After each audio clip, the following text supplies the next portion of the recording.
Monday Maydayology podcast by Hasty Fire Products, home of the Hasty Rescue Strap, the game-changing rapid intervention tool. Welcome back to another episode of the Monday Maydayology podcast. And if you're watching the video version of this, you can see the intro is a little bit different because I'm doing it from my truck while I'm driving. I'm a busy guy, man, and I never got around to filming an actual intro for this one. So today we got Jared Kirchner joining us. Jared experienced a Mayday event on a fire that he was on, and he's going to join us and tell his story and the lessons he learned from it. And before we get into that, I just want to make sure you guys know to whatever platform you're following this on, or for all the platforms for that matter, go to all of them: Spotify, Apple, YouTube. Follow, subscribe, like, share, do all that stuff for me. Help me grow this podcast. I would really appreciate that. And then leave me a rating on the podcast platforms. That helps me out more than you know. Also, don't forget to follow me on Instagram and TikTok. That's where I'm the most active. Both of those are at Hasty Rescue Strap. I'm also on Facebook and YouTube as well. So make sure you follow me so you guys don't forget or don't miss any of that stuff. And also, Key City Fire Conference is rapidly approaching. We are almost to the point of being sold out, and we are almost to the point of cutting off sales for good. So if you want your chance to get in there, there's only a few spots and a couple of the hot classes left. So make sure you get in keycityfireconference.org. And if you want to purchase a Hasty Rescue Strap or any of the other stuff that I offer, is www.hastyfireproducts.com. And with that, we'll get into the podcast.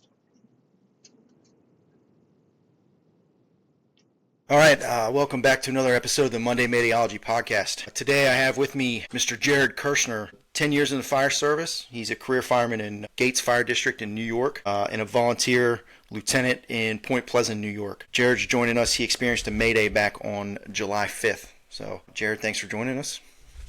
Yeah, thanks for having me.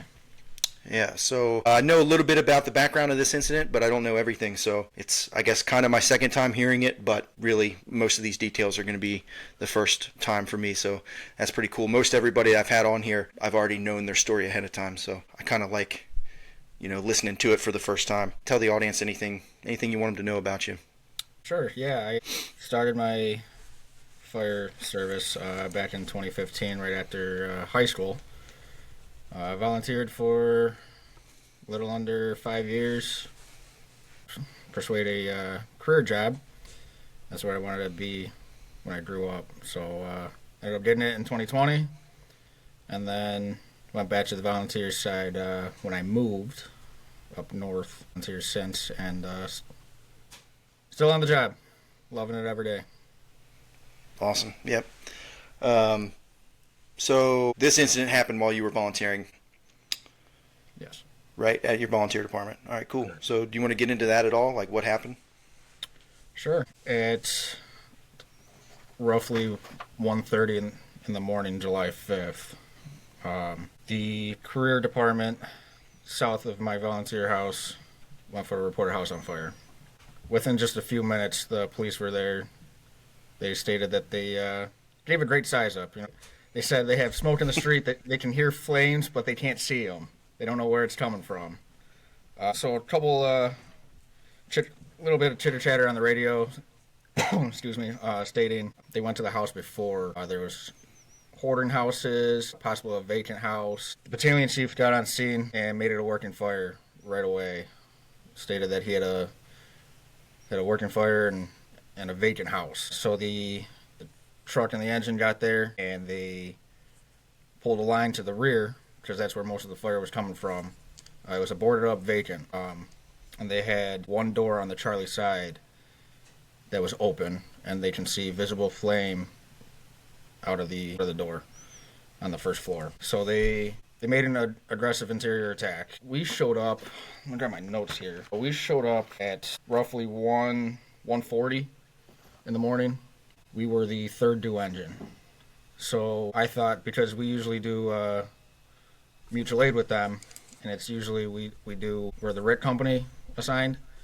So I backed down just in case for second water. And I had a driver, it was myself, and a fireman in the back, and our district chief was there. He was already there. He was there pretty quick, probably 5 to 7 minutes before us. So I backed down, prepared for second water, and I went up to the command post, saw the district chief and the battalion chief, and they stated that they needed a primary search done. On the way there, backing up just a little bit, on the way there, we were just about to get on scene, and they reported that they had some holes in the floor. That hole in the floor that they originally found was about a 1x1 hole. But what it was is the nozzleman actually, he's a big dude. He's tall, real tall. He ended up putting his foot through the floor and proceeded to go towards the basement stairwell. And that's what the hole in the floor was. And so as they were doing that, the nozzleman actually came out for a bottle. And we started doing a primary search of the residence. The boards were off and on the Alpha side. We proceeded to go into the Alpha side. We met up with the truck company there, and they stated that they had some holes in the floor on the Charlie side, and that was the hole that the guy put his foot through. And smoke was banked down, but you can see if you duck walked. So we were duck walking. When I walked in and saw, it was just a little bit of clutter. There's like grocery bags, some things that were left behind from the previous owner. It was pretty much gutted at that point. Just some trash. So I didn't expect that. When they said possible hoarding house, I thought we were going to go into like just a bunch of crap. Yeah.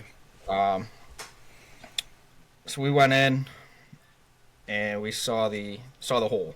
The guy that was on the line, the boss, he was kind of hovering over the hole just to make sure that people and the firemen saw it. So we took the bathroom door off. It was either the bathroom door or the basement door off, and we placed it over. And I realized that they didn't need 5 people to do that, so I said, hey, I'm going to go into the bathroom area and do a search. Meanwhile, the fireman that was with me, I believe he went down the hall towards the Delta side and searched a Alpha Delta bedroom. The chief, he decided to do the Charlie Delta bedroom. They met up in the hallway, came towards me, and they're like, well, where's Jared? And he shined his light.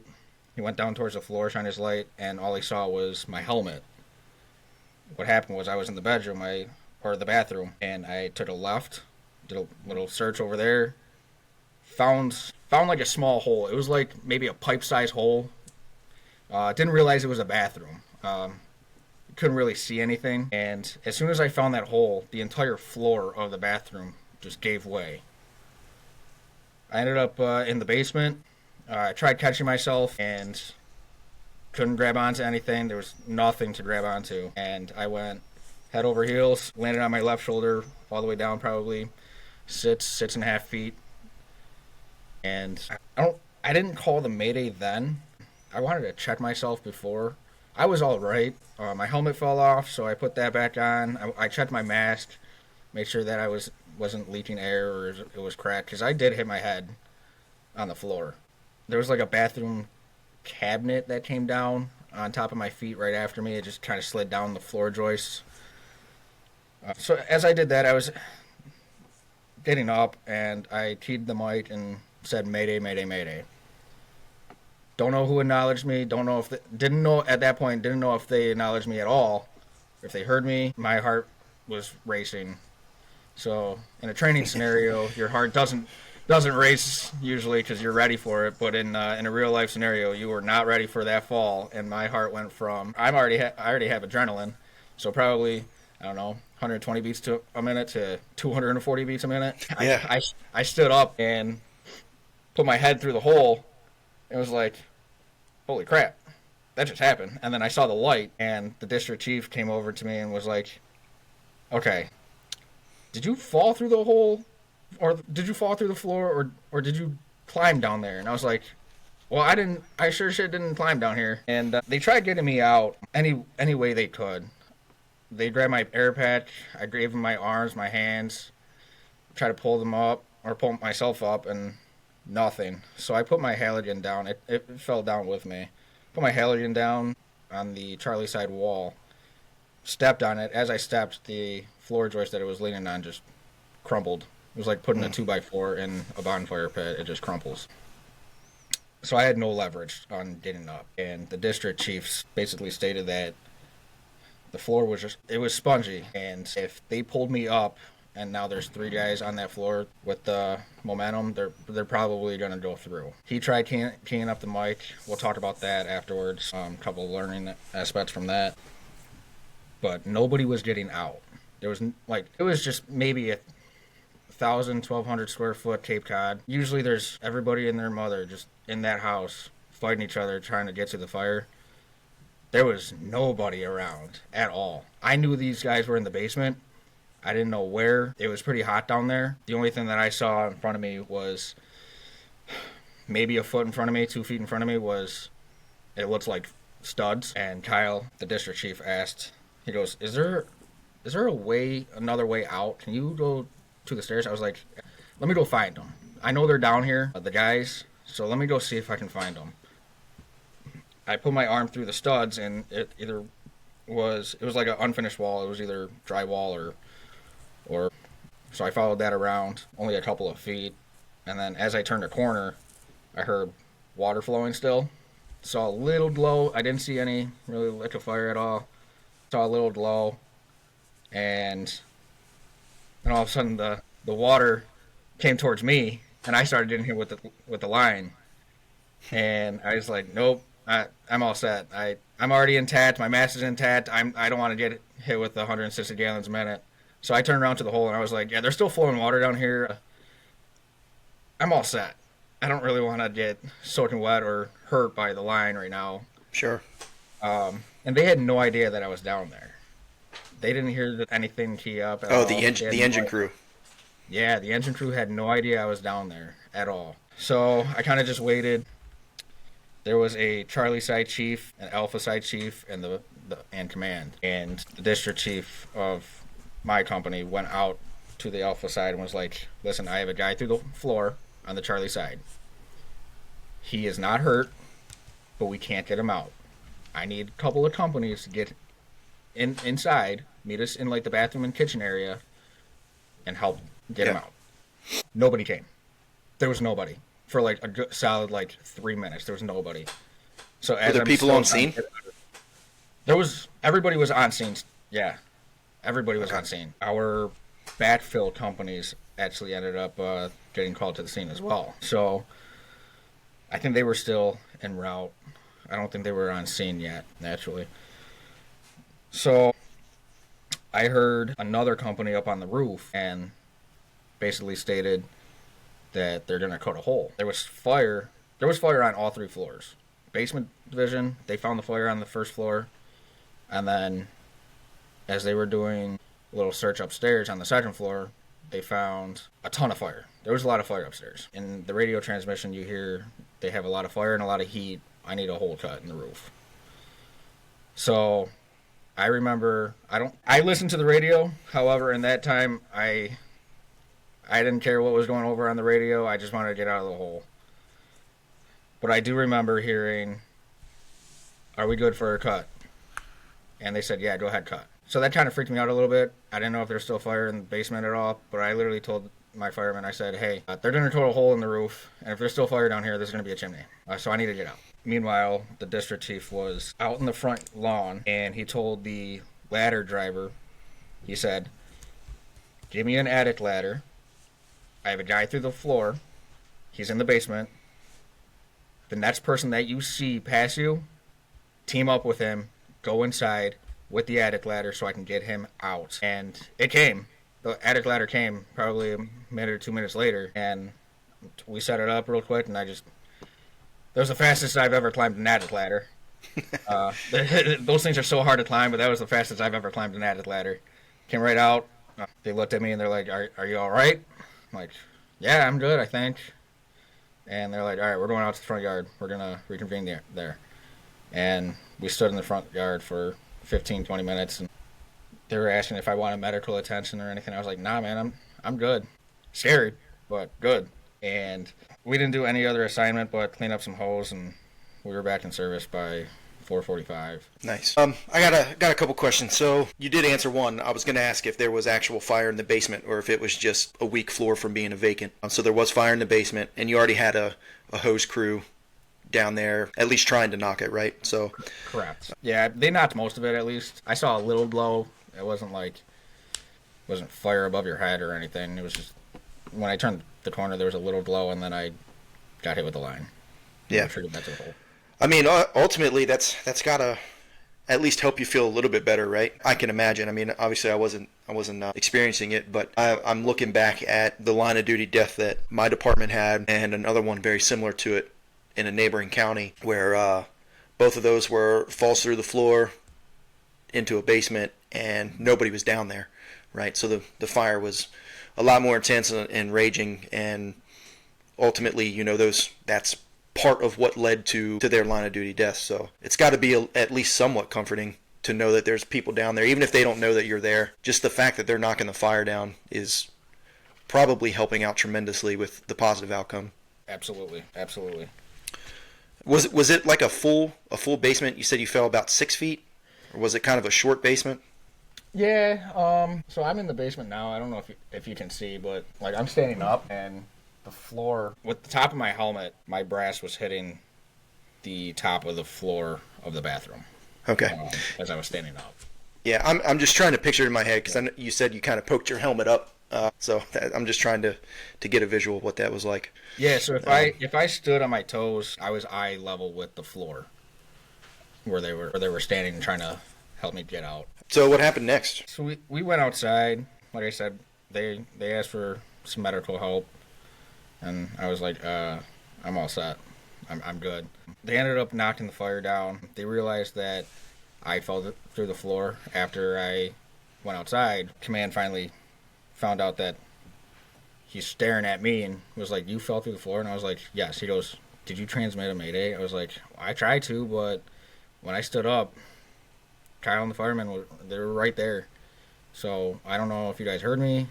At that point, I didn't care. I kind of wanted to just get out. Not that I didn't care. It wasn't on the top of my head, I saw the guys right there, and I was like, just get me out, please. They knocked the fire on the second floor with the secondary hand line. And then after that, most of the fire was knocked down, and they ended up coming out shortly after the weed came out. Probably a half hour total. Gotcha. So you said you did try to transmit a Mayday and nobody answered you? I didn't know if it was gargled. So our radios, if somebody's talking, I don't know how you guys operate down there, but if somebody's talking on the radio and I tee up, it gives me like a bonk tone. Yeah. Yep. I didn't hear that at all. In the notes that I received from the dispatchers, it said that I got denied. I got the denial tone. I didn't hear the denial tone because it's usually louder than the chirp that when you're talking. I didn't hear it. And I basically just said Mayday, Mayday, Mayday. So our SOGs and what I've been trained on since 2015 is you say Mayday, Mayday, Mayday. You kind of wait for a reply, and then you talk. I know other departments are a little different. They do the Mayday, Mayday, Mayday, and in one whole sentence they say what they got. What I've been trained on is we wait for the command to acknowledge you. Yeah. It's the same in my department. We're supposed to give it about 10 to 15 seconds for acknowledgement, and if we don't hear anything, then we just give everything, in the hopes that somebody's going to hear it. Sure. One thing that I would like to bring up with you, and this is something that I've noticed most of the fire service doesn't know, including my department, until we had a line of duty, and then there's all these investigations and things come out, and we learned a lot from our incident. One of the biggest things is radios, right? I believe most radios are the same. We use the Motorola, Apex, whatever, but even the other brands, I'm pretty sure they're the same, where these radios are programmable. So whoever's in charge of radios in your district, county, whatever, it's like buying a car, right? You get your base model, and then you can pick all these different options that your radios can do. What our radios have is, they call it ruthless preemption. I'm not sure if you're familiar with that. So when you hit your emergency button on our radios, the way they're programmed, ruthless preemption gives you priority over the radio. So if somebody else is talking, if you've hit your button, you won't get denied. Your message will get out, and then theirs will actually end up being denied. And that lasts until you clear. You press the button, hold it, and clear that emergency activation. So I don't know if your radios have that. Obviously, they have to be programmed for that, but that's if you're not sure, that's definitely something to look into. And we didn't know that in our department at all. We had no idea. Most of us thought that we got a hot mic for 10 seconds, which for one, we didn't get. at all. And two, nobody knew that we had this capability, the ruthless preemption. So now in our training, we actually have people pushing the button, because that's the other training scar is most places, they don't want you to push the button because it causes a mess in dispatch, right? We tell everybody to press the button when you have the Mayday, and nobody does because they've never done it before. And so what we did is we found a talk around channel on a neighboring county where we're far enough away that if we push the button, it's not going to activate on our radios or on theirs. So that's our workaround. So now we actually are able to train on it. So something for you guys to look into. Yeah, so we actually have the same button. It gives us 10 minutes of talk time and then it stops. However, the emergency button is still activated. So if we press the button, and usually the dispatchers are very good in picking it up because their monitors start flashing. So if command didn't pick it up, the dispatch will basically say, dispatch to command, there's a Mayday on the flare ground, or there's an emergency button pressed from so-and-so. Our radios in most of the departments are labeled, I guess. So I have my radio as an officer there, and it says so-and-so. And then the department that I work at says either hydrant, can, or outside vent. So you kind of know who pressed it. And then the department that I volley at, I believe it just says like Rider 1, Rider 2, Rider 3, Rider 4, and so on. So we talked about training on the emergency button. However, if we press it on different talk groups, it goes right to dispatch, and they don't like it. Yeah. They will actually call our dispatcher and say, this is so-and-so, you have an emergency button on this. Are you guys okay? Like, yeah, we're just training. Well, I recently found out is if you have a private talk group within your department, nobody else can hear you, but unless you're on that private talk group. And I found out that if you press that emergency button on that talk group, it doesn't go to dispatch. So that's great. Yeah, that's a great training tool. It is, and I mentioned that before, and I think the next time that we do it, we're gonna actually see if it works. You know, we talked about the emergency button every time we do RIT training, Mayday training, anything, right? We talk about the emergency button, but we never press it, just because we don't want to piss off the dispatchers. Yeah. And that it just builds a training score.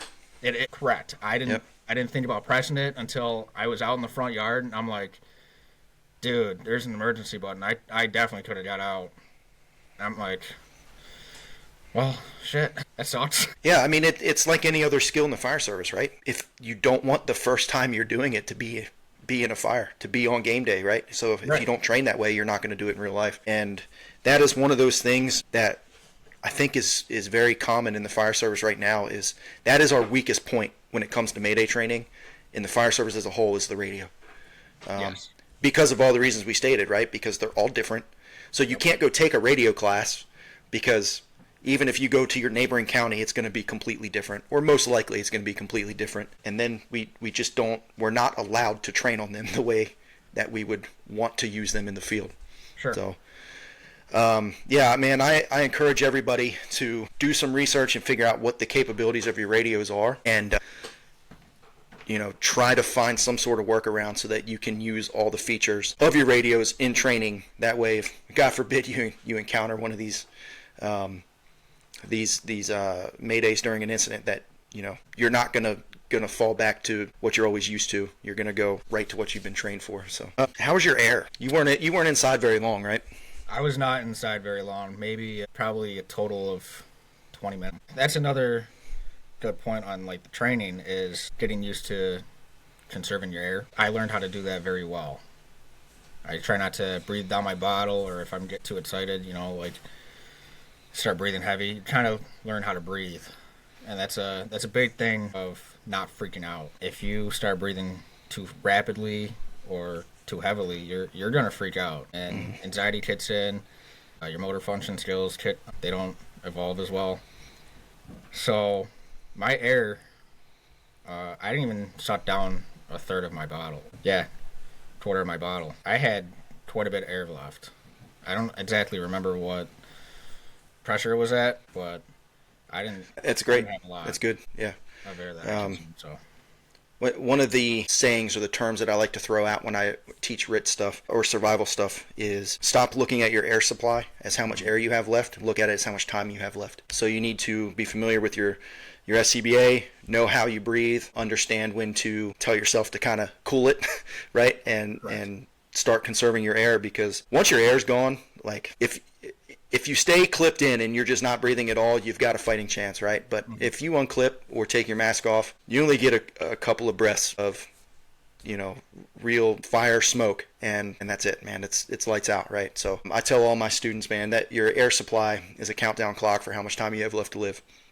So you really need to focus on how much air you have and how you can conserve it. And to kind of add to that, additionally, like, the more you can control your breathing, you can also control your heart rate. So if you start really slowing down your breathing and focusing on that, your heart rate's going to come down, and that's going to keep you out of like that blackout zone where you just get too task saturated and too stress overload. It kind of keeps you down to where you can continue to think clearly. Sure. So yeah, absolutely. Sounds like you're pretty good at that. What is your background with Mayday and survival training? Do you have a good background in that? So every year, the company that I work on, we made sure that we do a couple of RIT trainings a year in case we are assigned to a RIT company. Or even if we're not, we can still help get a fireman out, right? Yeah. So the department I work at, one of our stations has a maze and a training department. And one of the best RIT trainings that I've ever had was my boss put in a hose dummy in the maze, and myself and the firemen had to go in and find him, locate him, package him up, and get him out through the maze. It is entangled with wires, sharp corners, drop floor. We had to just get him out through that, and that was awesome. I've never done something like that before. I've taken the survival class that was held up here years ago. Since then, I haven't taken an actual survival or RIT training class. However, in the academy back in 2020, the instructors kind of did the same thing. We had a acquired structure, and they modified the hallway into like a tunnel, different obstacles, and we had two companies go in and find the victim and get him out through the tunnel, through those obstacles, and drag him. It was like a 200-pound dummy. It was freakishly heavy. But it was awesome training. But yeah, every year we do survival and RIT training, or drill, rather. And it's really good. It's a really good drill. Make sure that we put our hands on most things, whether it's the rope or the RIT pack or something along that nature. Good, very good. So you came out through the floor on the ladder. One of the things I wrote down here was there any discussion on trying to hoist you or anything like that with ropes, or was the ladder the first like, I don't know, man. I just had a brain fart. Was the ladder the first method? Yeah, the first method that they wanted to go with. So we discussed it afterwards. The chief stated that he had webbing in his gear. At the time of the incident, we didn't think about grabbing it. Personally, I don't carry webbing in my gear in my volley department, and so I didn't think about it, and he didn't think about it either, grabbing the weapon. He just was like, let me go out to the alpha side, let me tell the chief and see what we can do here. And obviously that didn't go very far, so he went back out again and told the truck driver, said, bring me an attic ladder, bring whoever you find now. And they came. I mean, ultimately, I think a ladder in the hole is, especially for a conscious Mayday, that's going to be probably most of the time your best route. Right, as long as the floor will support the ladder. Yep. So yeah, no, it's just I'm just thinking of there's multiple ways you can get somebody out from below grade, and I was just curious if there was any thoughts on other methods, but there wasn't until after we got out. Awesome. You got anything else for it? Any other lessons? Yeah, just a quick thing on like radios. So it's July 5th, and the town does a big July 4th celebration. One reason that our chief wasn't getting out is, and he owned up to it. I didn't even know until afterwards. He was on the town talk group, so his radio was on scan, so he can hear everything that on the fire ground. However, when he was talking, it wasn't getting out. So that's why one reason why we weren't getting out with our radios. I was on the ops channel that the fire was working on, but I didn't really key up the radio at all. I was just trying to just get myself out. And he owned up to it, and I didn't know. I was like, wow, we're not on the right channel, right? It was a mistake on his part, and he said he's never going to do it again. And I don't blame him one bit. It was a huge town celebration, and he just stayed on that talk group. So Yeah. if you ever go mutual aid or anything, how you said, like, learn the radios. Other departments work on different channels, so make sure you're on the right channel, I guess. How we operate in the Valley Department is East Side Ops, and we don't have to change our radios, so you didn't think about changing the radio.